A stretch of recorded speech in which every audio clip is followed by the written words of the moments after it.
What's up? Welcome to Tales Tomorrow. I'm Morrow, your soup dealer for today. With me we have some more delicious soup. At this point, I can't deny the soup memes and the soup puns and just soup references. I just gotta embrace it. I am Morrow, the soup master. Hey, is there a subclass? I know there's a culinarian, actually no, the garlic bread domain cleric as a homebrew on D&D Beyond. But is there a homebrew D&D class or subclass that is super related? If there is, make sure to let me know so I can try to play it in my next game, but I'm gonna go ahead and get to some RPG horror stories for today.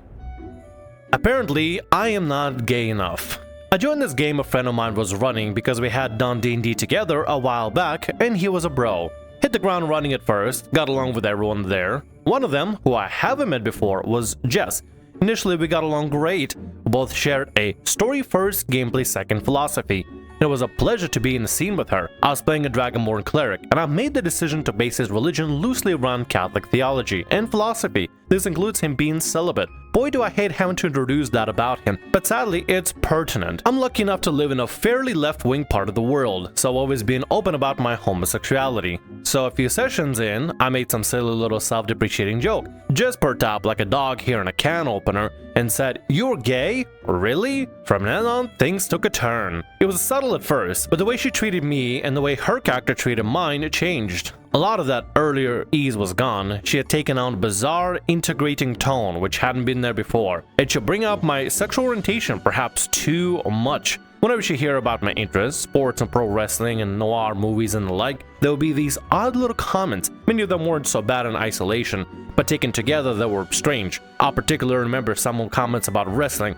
"Oh, I know why you like that," with an implied wink. Oh, guys, I got a question. Is Jess a Fujoshi? However you pronounce it. Basically, I think it's a word in Japanese means a rotten girl. Somebody that's so obsessed about, like, I think yaoi or maybe even yuri. Somebody that basically has like a specific fetish or a kink or something they find hot that they go full gung-ho about. You ever met somebody that's so obsessed into yaoi or yuri that basically make it their entire personality? I kind of feel like Jess may be part of that. And as soon as I heard like, "Oh, you gay? Whoa, I can finally like fetishize your character," or I guess fetishize or talk about these kind of things to you. Maybe Jess is into Yuri, maybe she's into that guy on guy action, she finds the hots for it, maybe she watched Yuri on Ice and that became the best anime for her, who knows? But at the end of the day, yeah, it feels a little bit awkward that her tune changed in such a drastic way that everything became very, specific about your orientation? I guess it's the best way I can call it. I don't think there's a word specific to it, but she's making everything kind of a focus about your orientation, or maybe potentially even your character's orientation, who knows? They're gay, so everything gotta be some sort of like a gay pun or something gay reference or something. It's like, "Oh, you like wrestling? I know why you like wrestling. I bet you love wrestling down other men and being pinned down and stuff," you know, that sort of thing. Like, listen, everybody has their kinks and everything, but you should probably keep it kind of civil at the table and not go too crazy with it. Unless everybody else is comfortable with it at the table, probably should hold your kinks back a little, you know, potentially. Anyway, let's continue with the story. Then her male character began flirting with my cleric. My cleric was flattered, but not interested for reasons cited. We had an honestly lovely little scene where her character felt dejected, but expressed that he really valued the friendship. I thought it was really nice, but she kept doing it. It was at least once a session, and frequently more than that. My character explained to her character, though it was also partly to her, that this wasn't okay and it made him uncomfortable. But the lesson didn't take. Things came to a head when the character made some pretty nasty insinuations about mine being repressed and imprisoned by his religion. Their friendship soured. My character was still polite to hers, but it was pretty clear that we were war colleagues only at that point. Jess wasn't fond of that and asked why I was avoiding her for her doing what her character would do. I said that character. Wait, hold on 1 second. What your character would do is constantly pester somebody for trying to get together with them, even though they always say, "No, I am not into that. Let's just stay as friends." And then you come back the next day, it's like, "Hey, do you have the hots for me yet? Maybe we should get together and do some stuff, you know, potentially." And then again, they have to be dejected and rejected, and then come back again and again. If that's really what your character would do, maybe you should probably fix the character amnesia and remember, "Oh yeah, I did get a reject. That should probably stop doing it and just stay as friends, as talked about yesterday. Or maybe, Jess, you should stop probably trying to push this thing to happen because it's clearly not going this way. If the player doesn't want it and the character don't want it, then they really don't want it. Maybe take a sign, take a hint, and just say, okay, maybe I'll let down. But no, Jess has to see this yaoi budding friendship become like a whole thing together. It has to turn into like this extra thing about the whole thing about your religion represses you and stuff, or the character is just not into your character or doesn't want to have that. Maybe the player just doesn't want to have that specific interaction in general. Maybe they don't want to have the character be in a relationship or be romantic. Maybe the player's maybe doesn't want to play this kind of game. They don't want to have romance of the D&D. They just want to be able to cast spells and slay demons and maybe succubi, whatever. I don't know why succubi, but whatever. You know what I mean. I said that it was grand and all, but I was doing the same thing. Repeated unwarranted sexual overtures and direct insults to his faith ain't gonna bring these people closer together. From then on, her character became consumed with the desire to knock and badmouth and denigrate my cleric's faith at every turn. Out of character, she went on bizarre antithesis rant. I'm not religious, but wow. GM and I would sometimes talk sports during the break, and she'd sigh loudly for us to hear. I'm just imagining somebody everybody's having a casual conversation, talk about sport, just interacting, and Jess is like, I can't believe your character won't bang my character. My yaoi dream will never be real. Is it yaoi, Yuri? Am I missing? Which one is yaoi? Which one is Yuri? Which one is boys love? Which one's girls love? Hold on, I need to look that up.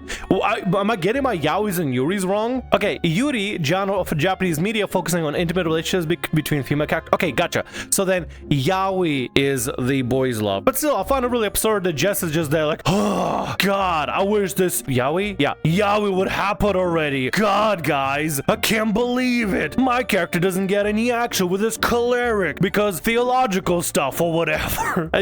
I find it really absurd. How can you not be so self-aware of the fact that you're creating a problem where there is no problem to be made whatsoever? You're just upset about something because things are just not going your way because the player is like, yeah, I don't really want that for my character, and my character's not into that, so just take the rejection, take the L, and just move on with your day. But no, just has to have it her way. If she's not getting her yaoi, then, well, she's gonna make it everybody else's problem, I guess. She then upgraded to knocking me personally. Among these, I didn't get a reference to some pop star she made, and she said, are you actually gay?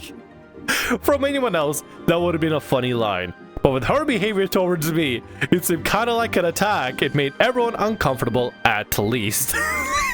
God. Now she's moving on from being like, oh, are you actually gay? Are you gay enough for this whole thing?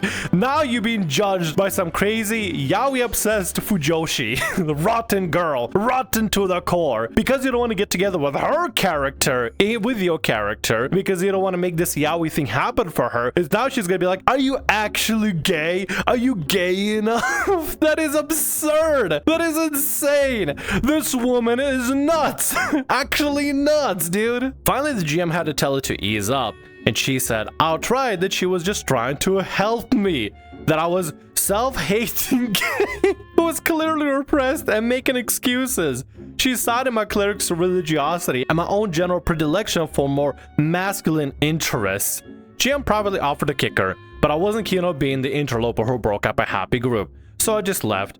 Whole thing left a bad taste in my mouth anyway. Regardless of if you left or not, I hope the GM goes back and kicks her. She is belligerent. She is literally making a problem out of nothing. She's making, as Russians would say, an elephant out of molehills. You know, I gotta be honest, I don't think I've ever heard anybody describe a situation in such a way except Russians. But it's the one thing that stuck with me. My grandma would always say, make an elephant out of a molehill. But to make such insane claims that apparently the player themselves, or maybe the character, I don't think at this point, I don't think Jess even knows at this point, but to make such insane claims that they're a self-hating gay, or maybe they just don't want the character to get together with your character. Maybe Jess is just that simple. Maybe you should take rejection, take the L, and move on from there, and just leave that your characters are just friends, and that's that. But no, Jess gotta have it her way. If we can't have yaoi, we can't have anything at all. Gotta make up these crazy things like, this player is repressing themselves, they're self-hating gay, even though maybe they just don't want to have anything to do with Jess. Have you considered that, Jess? Maybe the player just doesn't want to have anything to do with you and they're cool with playing with you, but that's about it. They don't want to satisfy your like obsessions over yaoi or fetishes or anything. Anyway, Jess is just a crazy lunatic, and I really hope DM, regardless if OP left or not, asks Jess to leave the table, because I wouldn't want to have a Jess at my table.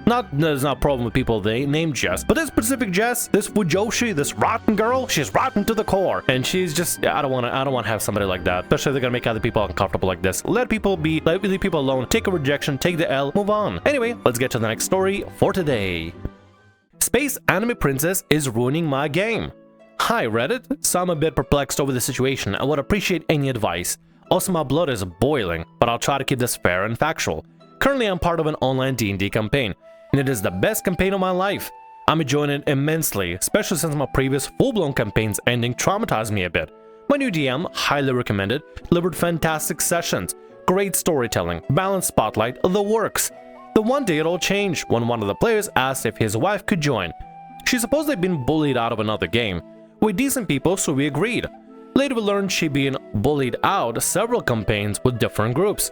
Red flag number 1. I've met somebody on VR chat that specifically introduced themselves or introduced a lot of their, like, I guess, previous history with interacting with groups as, oh yeah, I keep getting kicked out of friend groups, I keep getting bullied out of friend groups, I go from one friend group to the other and people are so mean to me. And guess what it turns out? Turns out nobody bullied them. They were just being very, very toxic, very obnoxious, and people basically, naturally, when they realized that they have really toxic traits that they weren't self-controlling, they didn't want to have anything to do with them, so they're like, yeah, no, I just don't want to hang out with you. They weren't bullied or removed. They just bounced from friend group to friend group to friend group to friend group, lying, making up a bunch of stuff, trying to get attention with any capacity, trying to say anything and give them attention. And when the stories started not to line up whatsoever, then basically they were like, oh, well, I guess I'll leave then, and then go to the next friend group and say, I got bullied out of that friend group again, and now I'm in 17th friend group now, which is absurd. If there's a problem with one situation, like if there was 1 or 2 moments where they were bullied out, that's one thing. But if it's several, perhaps it could be the problem with the player instead of the people quote-unquote bullying them. I'm not saying anything particular, I'm just saying patterns exist, and pattern recognition is something we as people commonly do pretty regularly. I mean, I don't know about you, but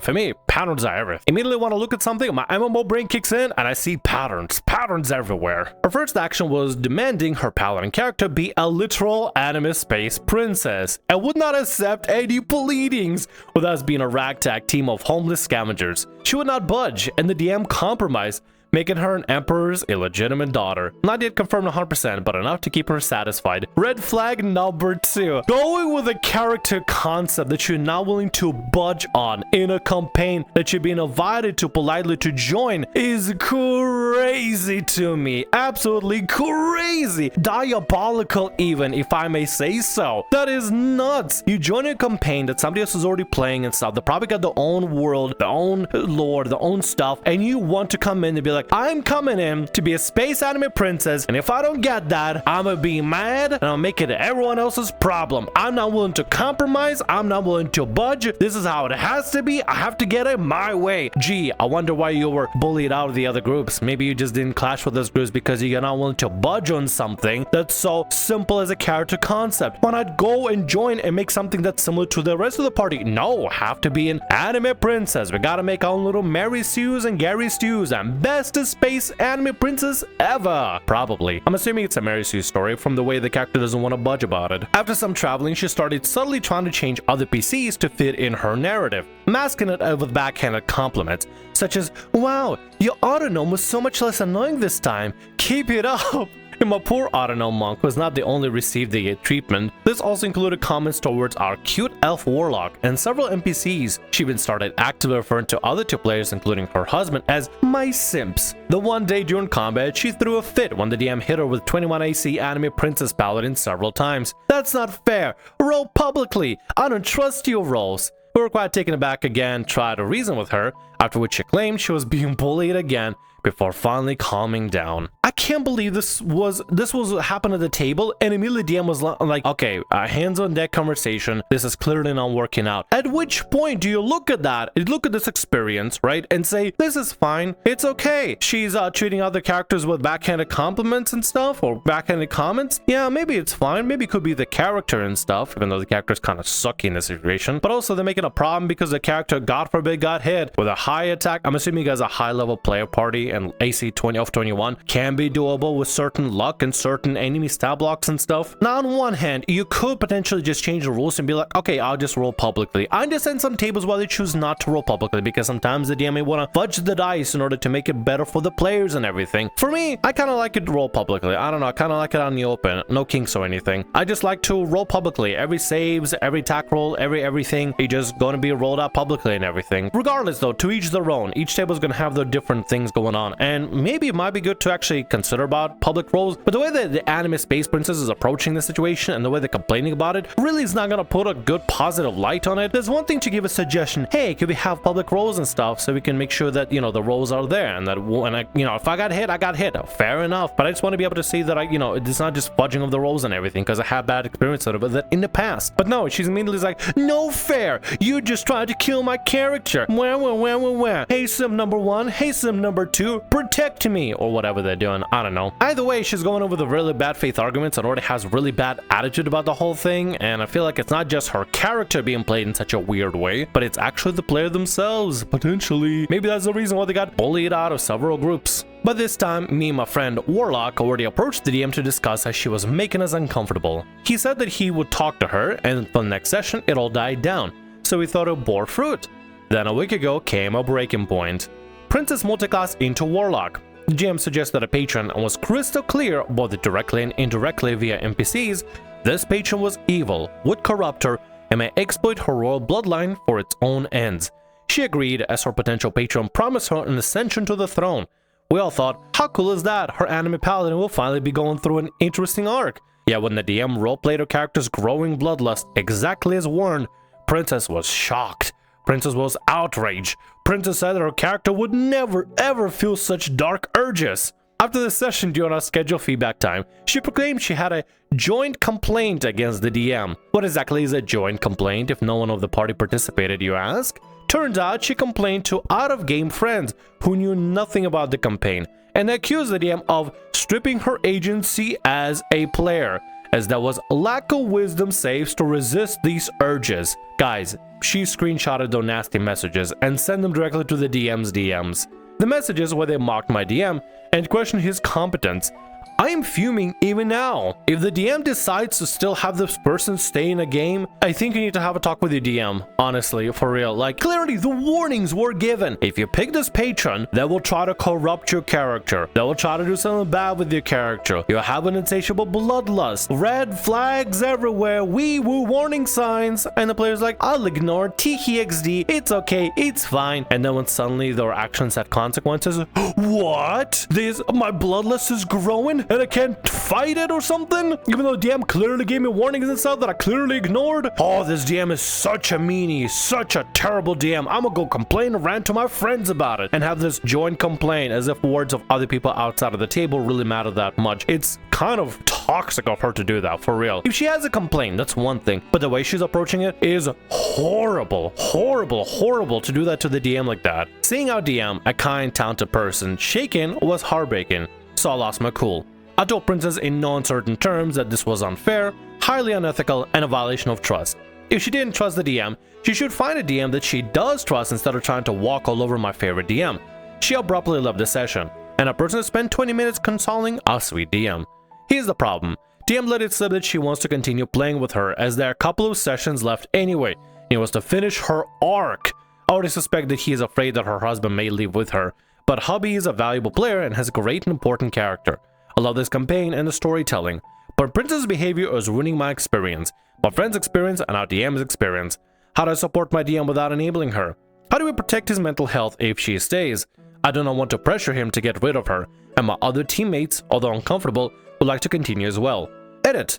Based on the comments, I deem this necessary to state, I am female, my warlock friend is female, We're now bros gatekeeping the sacred masculinity D&D by booting a woman. Was that a necessary edit? Did people in the comment section actually wonder that? If they're just a bunch of bros gatekeeping a woman? Who reads that story and says, oh yeah, just a bunch of dude bros that are trying to gatekeep a woman? No, it's just a horrible toxic player that's just being toxic and stuff. What I genuinely think you should do is just talk to the DM and say, DM, you really don't need her, honestly. If there's a way to get her to compromise by having her husband there and just to be able basically talk to her husband as a voice of reason, to maybe he can be the channel, the avenue, the phone line to communicate to her that her behavior is not okay and she needs to really tone it down, maybe there could be a chance. But honestly, I say it might be easier for your DM to just cut the losses. It's just not going to be worth the stress. Even if you lose the husband as a player, even if both of them are going to be a pair and decide to leave, it'll be silly, it'll be absurd, especially after you have the husband for so long in this campaign. I feel like maybe a little one-to-one with DM and the husband might be important to tell him, listen, your wife is too much. I literally just can't have her there. But also, it's absurd for me that DM actually wants to keep her there because she's so integral to the story. Just write her out, remove her from the story, replace her with something else. Rocks fall, meteors land down. She dies, but she leaves a piece of some sort of important MacGuffin left behind. And that MacGuffin can be important for the rest of the plotline or storyline or something. Anything. Maybe, I don't know, the warlock patron takes her character, corrupts her, leaving behind a crown, a weapon, or something. Maybe they have to now go back and fight her corrupted version in the hells or something, or wherever the patron is from. The hells, the deeper levels of space. I don't know where they're from. Actually, I don't know what your campaign is set to. But maybe they have to fight a corrupted version of her. She's like a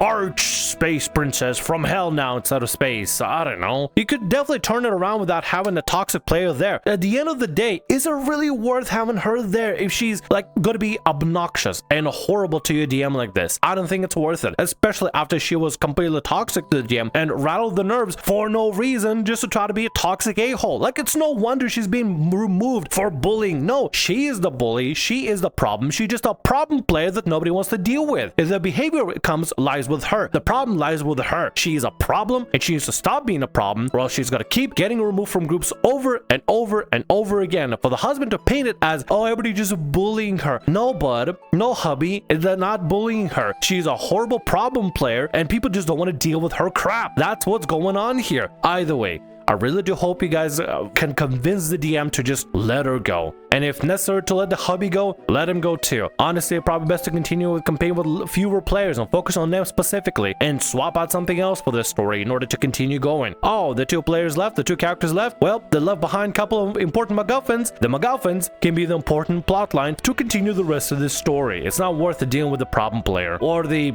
husband tag along. I hope the husband doesn't quit because it'd be kind of absurd, but anything can happen at this point, so who knows. And with that, that's gonna be all our stories for today. I want to thank you very much for watching, and thanks so much for being here. If you like what I do, consider subscribing to the channel and leaving a like. Also, if the RPG Horror Stories ever goes down, or if you want to submit your own personalized horror story, email is down in the description below. I'll see you again in more Tales Tomorrow.